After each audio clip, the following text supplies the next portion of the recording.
Em nome do Pai, do Filho e do Espírito Santo. Amém. Ave Maria, cheia de graça, o Senhor é convosco. Bendita sois vós entre as mulheres e bendito é o fruto do vosso ventre, Jesus. Santa Maria, Mãe de Deus, rogai por nós, pecadores, agora e na hora de nossa morte. Amém. Nossa Senhora de Fátima, rogai por nós. Santo anjo do Senhor, meu zeloso guardador, já que a ti me confio a piedade divina, sempre me rege, me guarde, me governe, me ilumine. Amém. São Gabriel, rogai por nós. São Rafael, rogai por nós. São Miguel, rogai por nós. Nossos santos anjos da guarda, rogai por nós. Em nome do Pai, do Filho e do Espírito Santo. Amém. Salve Maria! Nós estamos dando sequência às nossas reuniões sobre a oração do credo. Então, quando nós recitamos essa oração, nós dizemos crer na remissão dos pecados. Remissão dos pecados significa que Jesus Cristo deu aos apóstolos e aos seus sucessores o poder de perdoar na igreja todos os pecados. Então, os apóstolos, os padres, os bispos, o Papa, a Igreja Católica tem o poder de perdoar os pecados. Por conseguinte, na igreja, os sacerdotes podem perdoar toda a sorte de pecados. São homens como nós? Sim, muitas vezes é esse o ponto levantado. Mas eu vou pedir perdão para um homem como nós, mas, apesar de serem homens como nós, receberam de Cristo o poder da remissão dos pecados, isto é, podem perdoá-los. Na igreja, os pecados perdoam-se principalmente com os sacramentos do batismo, ou seja, todos os pecados que a pessoa cometeu até o dia que foi batizada, ela está perdoada, inclusive o pecado original. E da penitência, então é a confissão, então através do batismo e através da confissão, instituídos por nosso Senhor Jesus Cristo para este fim. Eles foram instituídos para realmente apagar os meus pecados. No batismo, além de apagar meu pecado, infundir a graça, a vida divina em nós. O adulto recebendo o batismo e o cristão fazendo uma boa confissão obtém o perdão dos próprios pecados. Então, a criança, o adulto, óbvio, a criança ela só tem o pecado original porque ela não pode ter um pecado atual, nós vamos falar sobre isso. Mas todos os pecados que a pessoa tiver cometido até o dia do seu batismo, eles são apagados. Então, eu sou perdoado infalivelmente se eu cumpro os requisitos pelo batismo e pela confissão. Mas, por exemplo, num caso extremo, num caso em que a pessoa está hospitalizada, correndo risco de vida, ela recebe o sacramento, ela está inconsciente, recebe o sacramento da unção dos enfermos, este sacramento, excepcionalmente, ela vai apagar os pecados dela. Na missa, por exemplo, um pecado venial, se eu tenho fé, na hora de um ato penitencial, ela pode apagar os meus pecados veniais. Há sacramentais que apagam o pecado venial, como utilizar-se com fé da água benta, quando eu traço o sinal da cruz, eles podem apagar os pecados veniais. Ou a contrição perfeita que ele está dizendo aqui. Então, eu não tenho a possibilidade de uma confissão e eu cometi um pecado. Então, eu posso fazer um ato de amor a Deus porque eu o ofendi e ele não merece ser ofendido, e eu sinto a dor de ter ofendido o supremo bem que é Deus, a bondade infinita que é Deus. Então, por este ato de amor a Deus e de arrependimento de tê-lo ofendido, não por temor, não por ter medo de Deus, mas por amor a Ele, um ato assim alcança de Deus a graça do perdão dos meus pecados. E além disso, as indulgências, pelo meio das quais se alcança a remissão da pena temporal. Então, para ficar um pouco mais claro, vamos pensar que os senhores estão brincando em algum momento, ou fazendo alguma atividade e quebram a janela de um vizinho ou da igreja. Mas aí veio o responsável pela casa, o pai, que os senhores ficaram super preocupados, mas veio o pai e diz: não, eu te perdoo, está perdoado, não precisa se preocupar com isso. A pergunta que eu faço: ao ser perdoado pelo padre responsável pela igreja ou pelo vizinho, a culpa que os senhores tinham de ter quebrado a janela foi perdoada, mas eu pergunto: a janela foi restaurada por causa disso? Ela está inteira novamente? Não, né? Alguém precisa consertar a janela. Então, quando nós cometemos um pecado, principalmente um pecado grave, um pecado mortal, Este pecado abala a ordem do universo, vamos dizer assim, quebra a janela que Deus construiu. Então, quando eu vou para a confissão, quando eu vou para o batismo, eu peço perdão e Deus me perdoa. Só que a janela continua quebrada. Então, eu tenho que consertar a janela. Como é que eu conserto a janela? Cumprindo a penitência que o padre me passa na confissão, aceitando bem a obediência que eu tenho que cumprir, aceitando bem a orientação de um superior, aceitando os sacrifícios que eu tenho que fazer. Quando eu faço isso, eu estou consertando o que faltou naquela janela. Entende? É uma forma, uma analogia para ficar explicado. Então, uma indulgência, que são alguns atos que a igreja coloca, ela como que conserta a janela para mim. Termina de consertar a janela para mim. Então, é por isso que também ajuda a pagar as penas do meu pecado. Então, é o primeiro ponto. Um segundo ponto, o poder de Jesus Cristo conferiu não tem limite, pelo que se pode perdoar na igreja todo o pecado sem exceção de nenhum, por mais grave que seja. Deus podia perdoar os pecados diretamente de modo absoluto. Porém, como quis ensinar-nos as verdades da fé e santificar-nos por meio da igreja, convinha que também a igreja confiasse o poder de perdoar os pecados. Então, ele podia, ele mesmo, perdoar, mas ele quis dar à igreja esse poder, para que ela perdoasse os meus pecados. Como lhes confiou os outros meios de salvação. Então, todos os meios de salvação que nós temos, o batismo, a Eucaristia, e todos os sacramentos, o sacramento do matrimônio, o sacramento da ordem, os sacerdotes, tudo, Deus deu à igreja esse poder. Então convinha que a penitência, o perdoar pecados, fosse dado também à igreja. A igreja tem esse poder de perdoar os pecados, porque a ela foi dado todos os meios da nossa salvação. Então nós não podemos nos salvar sem a igreja. Sem tal poder, ela não poderia continuar plenamente a obra de Jesus Cristo, o qual perdoava os pecados sem conduzir à salvação, mas teria de abandonar todos os pecadores. Então imagina, o Senhor cometeu um erro, não obedeceu, não cumpriu um mandamento da igreja, não cumpriu um mandamento da lei de Deus. Imagina se não tivesse o perdão. O que nós faríamos? Entende? Então, a igreja estaria paralisada, porque assim que eu pecasse, ela não teria mais o que fazer por mim. Então, é necessário que a igreja pudesse perdoar os meus pecados, e ela pode, tem esse poder. O que é o pecado? E aí pode vir a dúvida. O pecado é uma ofensa feita a Deus, desobedecendo a sua lei. Então, é um ponto, nós estamos entendendo a remissão dos pecados. Então, há na igreja a remissão dos pecados.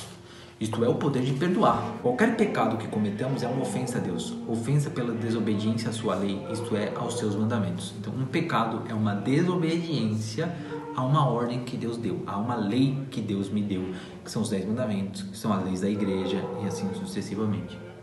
O homem, nós, homem, mulher, criança, cada um de nós, somos criaturas de Deus e possuímos uma inteligência, nós já falamos sobre isso, pela qual conhecemos a Deus e a sua lei. Se não se submete, desobedece a Deus e por conseguinte ofende-o, negando-lhe a submissão que lhe deve com o seu Supremo Senhor.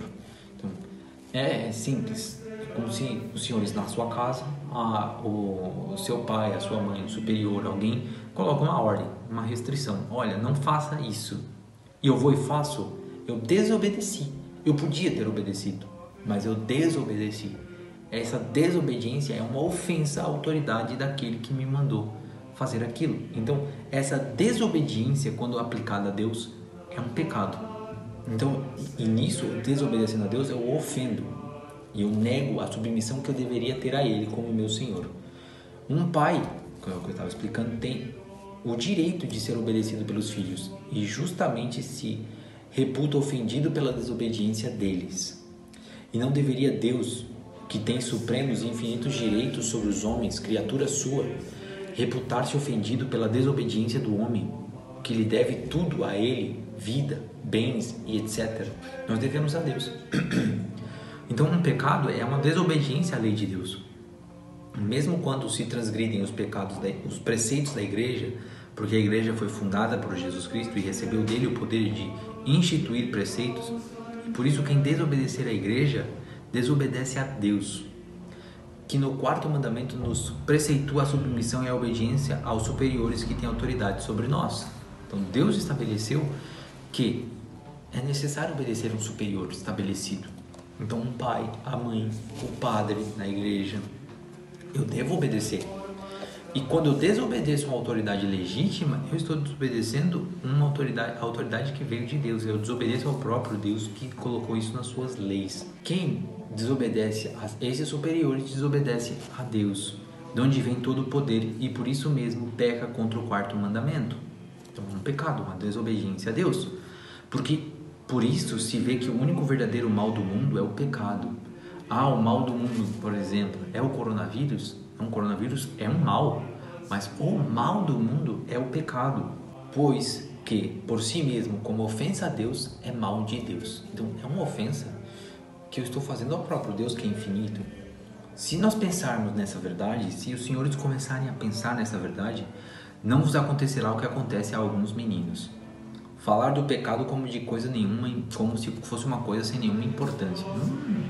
Pensa bem em quem os senhores estão ofendendo, e os senhores vão ver que não se pode falar do pecado como se fosse uma coisa sem importância. Rir de um pecado que cometeu, desdenhar dos outros companheiros com aquelas palavras sarcásticas. Tem medo de cometer um pecado? Não se atreve a fazer isso porque é pecado?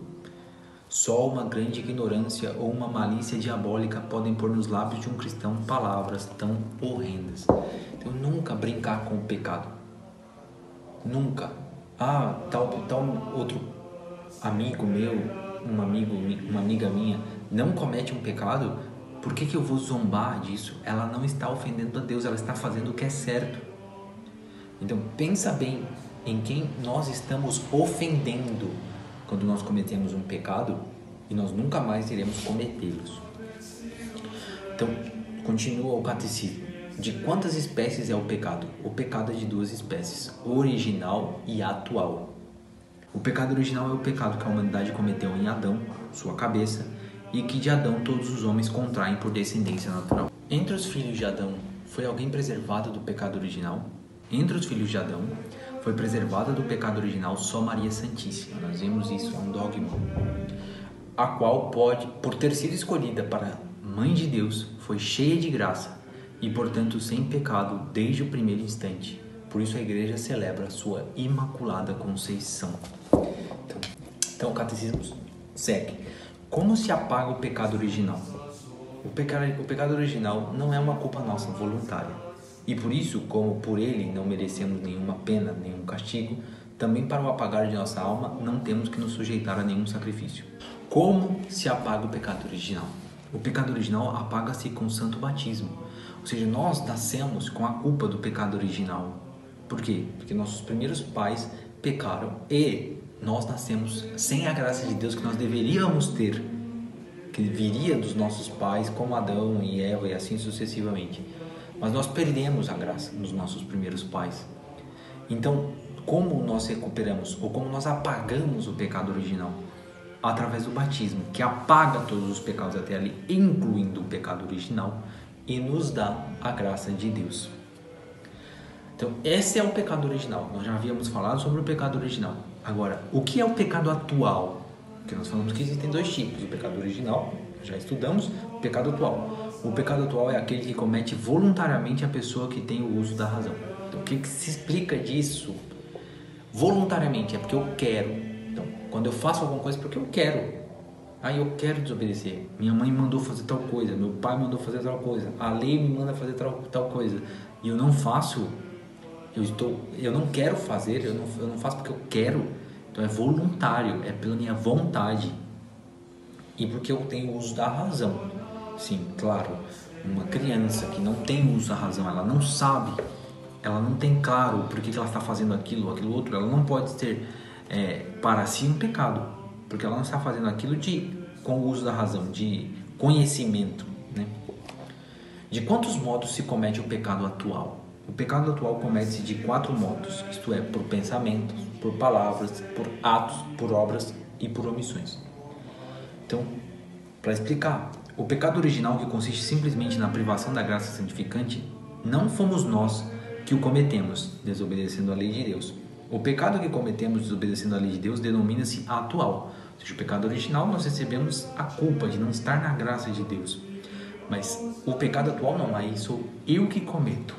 Isto é um pecado que cometemos agora, durante a nossa vida. Então, os nossos pecados, os pecados que nós cometemos, as desobediências à lei de Deus que nós cometemos na nossa vida, são chamados pecados atuais. Diz no catecismo que o pecado atual, que é atual, o pecado que comete voluntariamente a pessoa que tem uso da razão, como nós já dissemos. Quem não tem uso da razão não pode cometer pecado? Não, porque não tendo uso da razão não é capaz de ter vontade própria. E onde não há vontade, não há desobediência. Porque a pessoa não tem capacidade de obedecer e desobedecer porque ela não tem consciência. O homem, ser inteligente, homem aqui é homem, mulher, criança, adulto, idoso, todos homens, está incluído nessa palavra, é a humanidade. Obra segundo a vontade, então ele faz as coisas segundo a própria vontade e é por isso responsável pelos seus atos, enquanto os quer. Então se ele quer aquele ato, se ele faz aquilo com vontade, com desejo, porque ele quer fazer aquilo e ele tem razão, porque nós seres humanos temos razão, nós pecamos. Portanto, o homem, para cometer pecado, deve conhecer que com o seu ato transgride a lei de Deus e todavia querer esse ato. Ou seja, os senhores estão aqui aprendendo, por exemplo, e vão aprender ainda nos 10 mandamentos, mas desobedecer ao pai, à mãe, à lei, uma lei, obviamente uma lei que é de acordo com a moral católica, mas eu desobedeço uma lei, uma autoridade legítima, eu estou desobedecendo a Deus e peco. Portanto, acabou essa aula e seu pai, sua mãe, alguém que é superior, deu uma ordem e eu não obedeço, conhecendo, eu estou cometendo um ato de pecado. Querê-lo, não obstante ter conhecimento que ele é uma violação dessa lei. Ou seja, eu quero, mesmo sabendo que isso eu estou violando uma lei de Deus.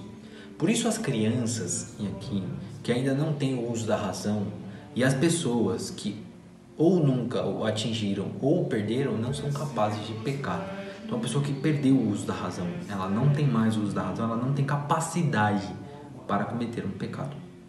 Mesmo que cometa um ato que de si são pecaminosos, não tem culpa, porque ela não tem capacidade para dizer que não quer cometer aquele ato, porque lhe falta vontade de praticar uma coisa contrária à lei de Deus. Com a palavra voluntariamente, mostra-nos, pois, o catecismo que só é pecado a desobediência voluntária à lei de Deus. Então, voluntário, como eu já expliquei, é aquilo que é porque eu faço porque eu quero, por vontade. Peca-se por pensamentos quando se pensa querendo, isto é, sabendo que se pensa e comprazendo-se, ou seja, gostando de pensar numa coisa má ou de desejar fazê-la, embora se saiba que é má e proibida. Por exemplo, hoje é dia de abstinência e alguém fica pensando, se eu tivesse uma boa costelada, uma boa carne, uma boa comida, comeria tudo com gosto, se bem que seja dia de abstinência.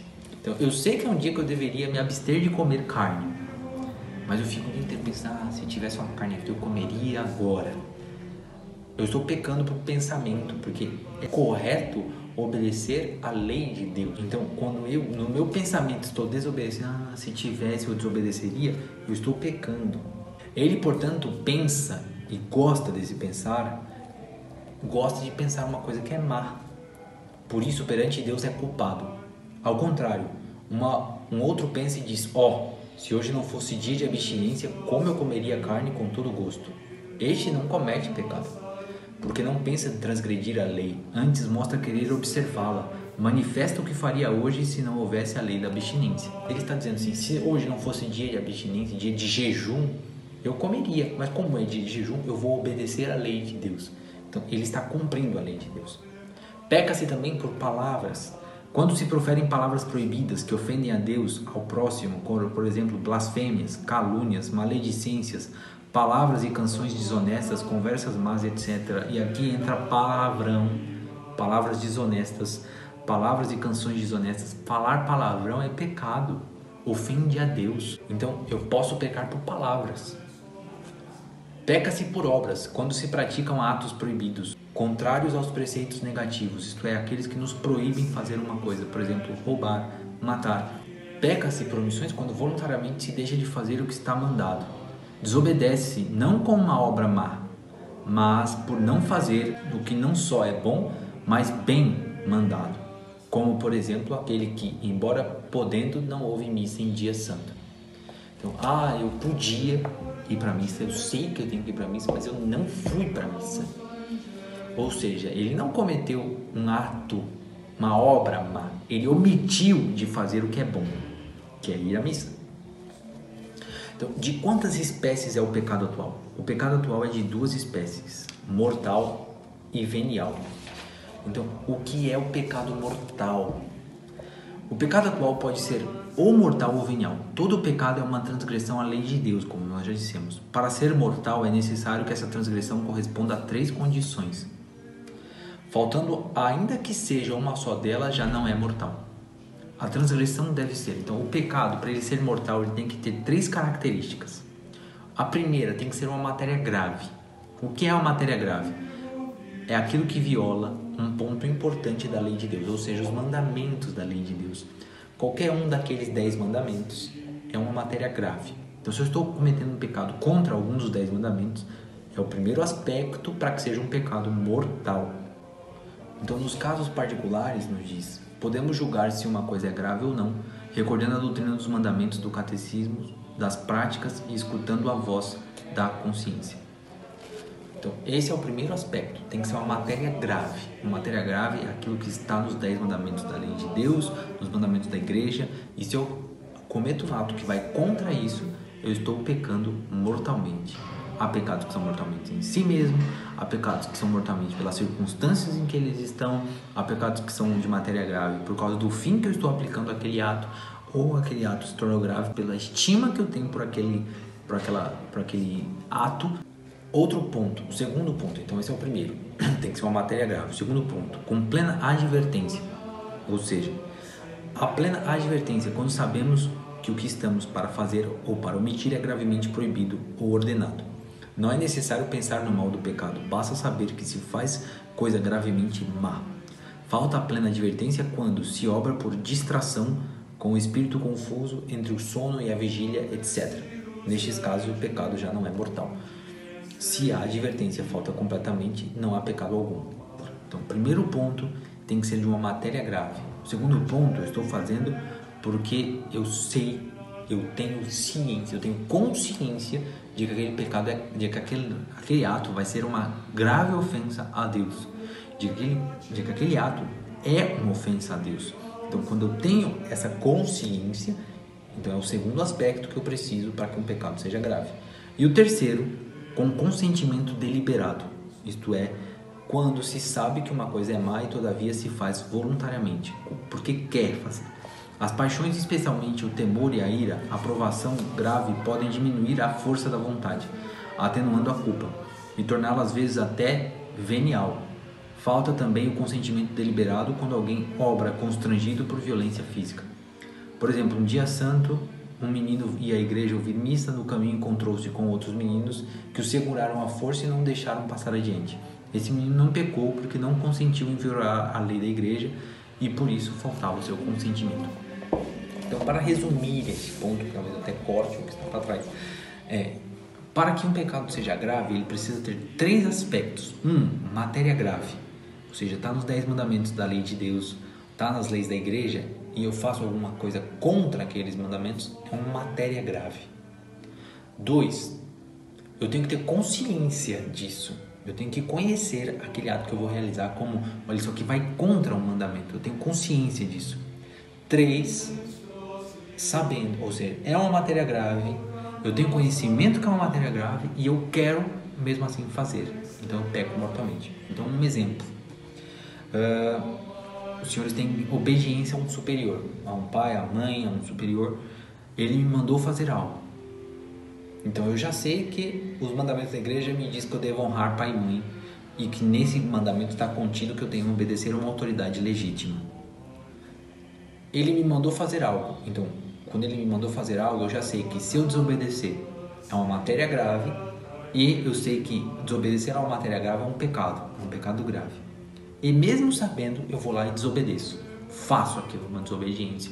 Então eu pequei mortalmente. Por que o pecado grave chama-se mortal? Mas o pecado grave chama-se mortal porque priva a alma da graça divina que é a sua vida. tira-lhe os merecimentos e a capacidade de adquirir outros novos, torna digna de pena ou morte eterna no inferno. Então, por que se chama mortal? Porque a vida da graça, a vida de Deus que estava na minha alma, ela é tirada com o pecado mortal. Então é como que eu fosse um membro morto da igreja, como se eu tivesse morrido, porque eu perdi a vida da graça. Então é por isso que ele chama mortal, porque mata a vida da graça, porque eu perco a vida de Deus em mim. Aquela vida que Deus me dá no meu batismo, eu a perco quando eu cometo um pecado grave. Então, as explicações que o catecismo dá, porque priva a alma da graça divina, que é a sua vida. A alma tem duas vidas, a sua vida natural, como espírito, e a vida sobrenatural que lhe é conferida pela graça de Deus. O pecado grave priva da vida da graça, que é a vida mais importante, mata-lhe a vida sobrenatural. Se a alma perde a graça de Deus, ela vive ainda como espírito, porém morre para a vida sobrenatural. Então, para a gente entender, eu tenho vida, mas quando minha alma se separa do corpo, eu perdi a vida, eu morri. É o que nós consideramos a morte. Quando a alma se separa da graça, ela continua com a sua vida natural, mas ela perdeu a vida sobrenatural, ela perdeu a vida que tem méritos diante de Deus. A graça santificante é como um enxerto que a elevou à vida sobrenatural. Se lhe sobrevém o pecado, ela perde a graça santificante e daí em diante morre para a vida sobrenatural, para a graça que era o seu ornamento, a sua beleza e a sua verdadeira vida que lhe dava direito ao paraíso. Tira a alma os merecimentos e a capacidade de adquirir outros novos. O homem, se comete um pecado mortal, perde todos os merecimentos que tinha adquirido para o paraíso. Em estado de pecado mortal, eles não lhe servem já para nada, já não o salvam do inferno. Sucede-lhe o mesmo que a um campo de trigo quando se lhe desencadeia uma horrível tempestade. E encontra-se privado de tudo, como um rico, à miséria. Encontra-se reduzido à miséria, um rico que ficou miserável. Diz Deus do justo que se tornou pecador: de nenhuma das obras de justiça que tiver feito se fará memória. Então Deus não vai se lembrar. Então quando eu perco a vida da graça por um pecado grave, por isso se chama mortal, eu não tenho mais mérito diante de Deus. Nada do que eu faça agrada a Deus. E também, ele não só tira a alma os merecimentos anteriores adquiridos, mas também a capacidade de adquirir outros novos. Ou seja, tudo que eu tiver feito de bom perde o valor diante de Deus assim que eu cometi um pecado grave. Mas não só, a partir dali, nada que eu fizer vai ter méritos diante de Deus. Finalmente, o pecado grave disse mortal porque torna a alma digna de pena ou morte eterna no inferno. Ou seja, uma alma que está em pecado mortal, que cometeu um pecado grave, como nós explicamos, ela é digna do inferno. Então, ele é mortal, porque, primeiro, tira a vida da graça. Segundo, porque tira todos os merecimentos que eu tinha até ali. Tudo que eu tinha feito de bom até ali perde o valor diante de Deus. Porque tudo que eu fizer dali para frente também não vai ter mais valor diante de Deus. E porque, a partir de um pecado mortal, eu mereço a morte eterna, que é o inferno. Como se recupera a graça de Deus perdida pelo pecado mortal? Então, perdi. E agora? O que eu vou fazer? A graça de Deus perdida pelo pecado mortal recupera-se com uma boa confissão sacramental. Quando eu recupero a graça de Deus, seja por uma confissão, que é como se recupera, seja por uma contrição perfeita, que depois tem que ser confessado também, é só realmente a graça de Deus que retorna, ou recupero também todos aqueles méritos que eu falei que nós perdemos, né? Tudo que eu tinha feito de bom até aquele dia é perdido completamente, mas eu recupero isso. É o que nos diz: juntamente com a graça, por sua misericórdia, pela misericórdia de Deus, recuperam-se também os merecimentos perdidos pelo pecado mortal. Então, tudo que eu tinha feito de bom até ali, eu perdi pelo pecado mortal que eu cometi. Mas quando eu vou, me arrependo, me confesso, tudo aquilo volta a ter valor diante de Deus. Agora, o que é o pecado venial? Todo pecado atual é uma ofensa a Deus. O mortal é uma ofensa grave a Deus, porque é uma transgressão de sua lei em matéria grave, com conhecimento e com vontade de realizar aquele ato, com desejo de realizar aquele ato. Isto é, sabendo e querendo fazer uma coisa que Deus gravemente proíbe, ou omitindo outra que Deus gravemente ordena. Pelo contrário, o pecado venial é uma desobediência à lei de Deus em matéria leve. Vamos pensar que é o que para ter uma ideia, né, para fazer uma... Eu estou ali entre acordado e dormindo, eu estou com muito sono, eu estou quase dormindo. Eu não estou mais tão bem controlando o meu conhecimento, porque e num momento desse, meu superior manda que eu faça alguma coisa. Minha mãe, meu pai manda que eu faça alguma coisa. E no meio daquele sono ali, eu estou quase dormindo, eu digo, não vou fazer. Eu tenho que procurar sempre fazer. Mas nesse caso, como eu não tenho um conhecimento pleno, um consentimento pleno, eu vou cair em um pecado leve, um pecado venial, diferente do pecado mortal, porque ele não cumpriu um dos requisitos para ser um pecado grave, entende? Então caiu em um pecado leve, em um pecado venial. Por que é que o pecado não grave se chama venial? O pecado não grave chama-se venial, isto é, perdoável, porque não tira a graça. Então eu não perdi a graça de Deus quando eu cometi esse pecado, ali meio sonolento, uma desobediência sem pleno conhecimento, sem um pleno consentimento de minha parte. Porque não tive a graça, não tira a graça, e pode obter-se o perdão dele com arrependimento e com boas obras, mesmo sem a confissão sacramental, como eu já expliquei. Por exemplo, no ato penitencial da missa ou utilizando-se da água benta, eu já consigo o perdão de um pecado venial. O pecado venial causa dano à alma.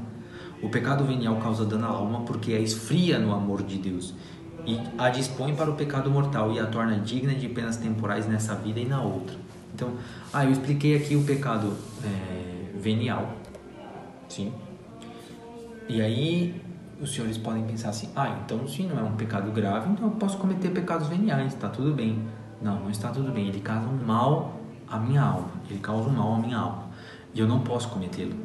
Eu tenho que tomar bastante cuidado para cometer qualquer tipo de ofensa a Deus, porque Deus não merece ser ofendido. Para termos uma ideia da gravidade de um pecado venial, conta-se que Santo Inácio de Loyola, que é um santo católico, uma vez propuseram para ele, olha, se o senhor fizesse um ato, esse ato levaria todas as almas para o céu, todas, tiraria todas as almas do purgatório e colocaria no céu, todas as almas da terra iriam para o céu, das que existem, as que existirão todas, e também as que existiram e que foram para o inferno, elas iriam ser tiradas do inferno e colocadas no céu, para que o Senhor cometesse um pecado venial, o Senhor cometeria um pecado venial e tudo isso aconteceria, todas as almas iam para o céu. Isso é uma suposição, não é uma realidade.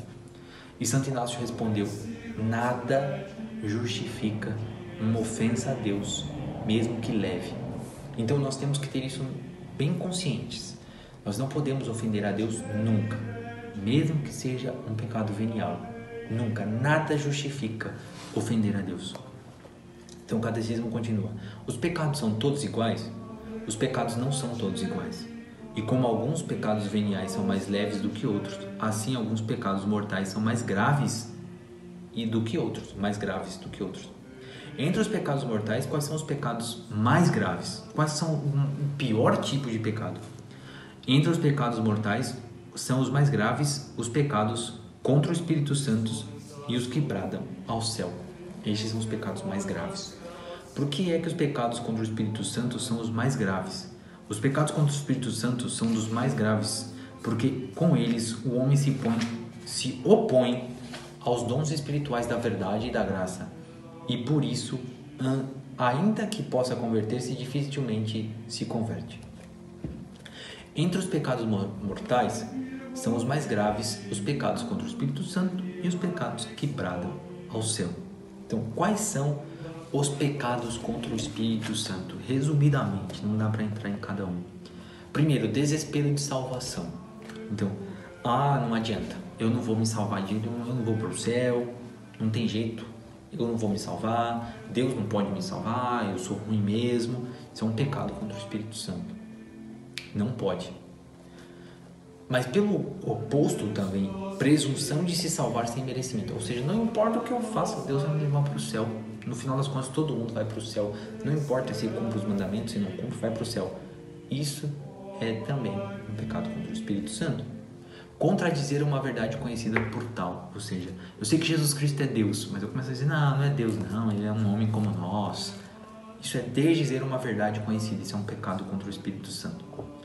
Ter uma inveja das graças que Deus faz a outro. Então, Aquele outro tem uma graça que Deus deu para ele, ele é mais inteligente, ou ele é melhor em música, ele, não sei, tem um dom para cantar, por exemplo. Quando eu começo a invejar a graça que Deus deu para ele, por que ele tem mais? Por que Deus deu mais para ele e não deu para mim? Será que eu não posso fazer o mesmo que ele? Eu não gosto disso, eu não gosto que ele faça e eu não faça. Isso é uma inveja da graça que Deus deu para o outro, e isso é um pecado contra o Espírito Santo. Obstinação no pecado, o que significa isso? Nós estamos aqui estudando, aprendendo sobre os pecados, um pecado grave. Os senhores podem estar aprendendo e falando assim, nossa, tal ato que eu cometo é um pecado grave, uma desobediência, por exemplo, à lei de Deus. Eu não vou na missa nos domingos porque eu não quero ir. Isso é uma desobediência a Deus. Não nesse caso em que nós estamos, tá? Do coronavírus, da pandemia, mas no normal da vida. Então, eu podia ir à missa e eu não vou. Eu descobri agora que isso é pecado. Mas eu também vou continuar assim. Não vou, eu vou continuar pecando. Isso é obstinação no pecado, isso é um pecado contra o Espírito Santo. E o último é impenitência final, ou seja, no momento da morte, no momento em que nós estamos para morrer, para nos encontrarmos com Deus, é um momento decisivo da nossa vida. Se nesse momento eu bato o pé e digo, eu permaneço assim, eu não quero pedir perdão a Deus, eu vou continuar nos meus pecados, isso é um pecado contra o Espírito Santo. Por que é que os pecados contra o Espírito Santo e por que os pecados que bradam ao céu são os pecados mais graves? Os pecados que bradam ao céu são os mais graves porque diretamente contrários ao bem da humanidade e odiosíssimos provocam mais do que os outros os castigos de Deus. Ou seja, são pecados que vão contra toda a ordem que Deus colocou na humanidade. E isso é ruim, isso é errado. E portanto, eles como que pedem, clamam a Deus para que Deus mande um castigo. Então, todo pecado é uma desobediência à lei de Deus, mas esses pecados são pecados mais graves. Então, os pecados contra o Espírito Santo e os pecados que bradam ao céu. Quais são os pecados que bradam ao céu? Homicídio voluntário, ou seja, matar alguém voluntário. Eu vou lá e mato. Isso é um pecado grave e que brada ao céu por vingança, brada a Deus por um castigo. O segundo, são pecados de sensualidade contra a natureza. Então, são pecados que vão contra a vontade de Deus. Na questão do matrimônio, por exemplo, que vão contra o matrimônio católico. São esses tipos de pecado. Oprimir os pobres, principalmente os órfãos e as viúvas. São pecados que bradam ao céu, ou seja, opressão de um pobre, de uma viúva. Ou seja, por que dá esse conceito? Porque são aqueles que mais necessitam de ajuda e além de não ajudar, eu oprimo. Então isso é um pecado que brada ao céu por vingança, por castigo. E não pagar o justo àqueles que trabalham também é um pecado que clama aos céus, ou seja, a pessoa realiza um trabalho que merece um pagamento e eu não dou o pagamento justo, aquele é um pecado que brada ao céu por vingança, por castigos. E um último ponto ainda desse artigo, o que é particularmente que serve para nos desviar do pecado. Então eu não quero pecar, o que eu devo fazer? Para nos desviar do pecado serve particularmente o pensamento de que Deus está em toda parte e vê os segredos do coração, e a consideração dos novíssimos, que nós já ouvimos, isto é, do que nos espera no fim desta vida e no fim do mundo. Ou seja, eu quero evitar pecar mortalmente. Pensa primeiro que Deus está vendo meus pensamentos, minhas palavras, tudo que eu faço em todos os lugares, Deus está me vendo. Então, se aquilo que eu estou fazendo, eu não faria na frente do meu pai, da minha mãe, se eu não faria diante da igreja, se eu não faria diante de um padre, por que eu faço diante de Deus? Então não adianta me esconder. Me esconder não faz com que meu pecado não seja pecado. E pensar que um dia eu vou ser julgado por Deus e que isso vai acarretar para mim um prêmio eterno ou um castigo eterno. Então eu vou morrer, eu vou comparecer diante de Deus e eu vou receber de Deus um castigo pelos meus maus atos e um prêmio pelos meus bons atos. O último artigo do credo. Eu creio na ressurreição da carne e na vida eterna. O que nos espera no fim desta vida? No fim desta vida, esperam-nos as dores e a corrupção da morte e o juízo particular. Já foi falado sobre o juízo particular, ou seja, após a nossa morte, que é a separação da nossa alma e do nosso corpo, nós compareceremos diante de Deus para sermos julgados. Esse julgamento se dá no mesmo instante, é o juízo particular.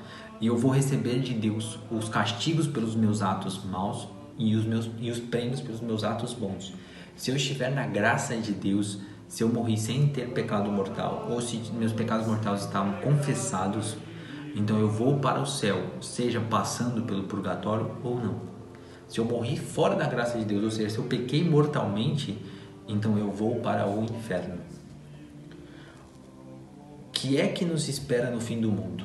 No fim do mundo espera-nos a ressurreição da carne e o juízo universal. Então, esse foi o juízo particular. No fim do mundo haverá um juízo universal, que será para expor a todos as nossas virtudes e os nossos pecados.